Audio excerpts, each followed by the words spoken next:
Tightness test 458s, connect adapter into P1. Rotate the dial to tightness test and switch on your analyzer.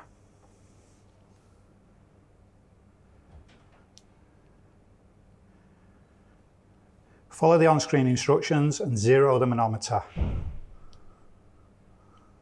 It's asking me whether I want to do a let-by test, so I'm going to confirm by pressing enter. I'm going to make my connection.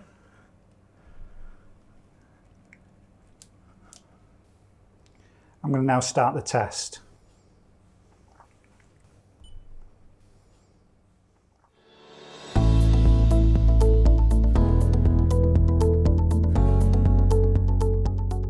Okay, I'm now going to open the valve for the second part of the stabilisation test.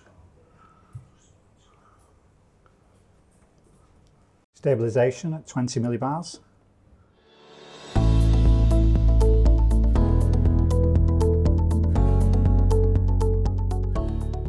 Stabilisation complete.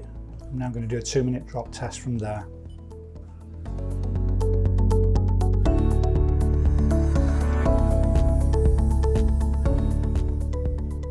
Test complete. Once test is completed, it's automatically logged into the memory to review in menu.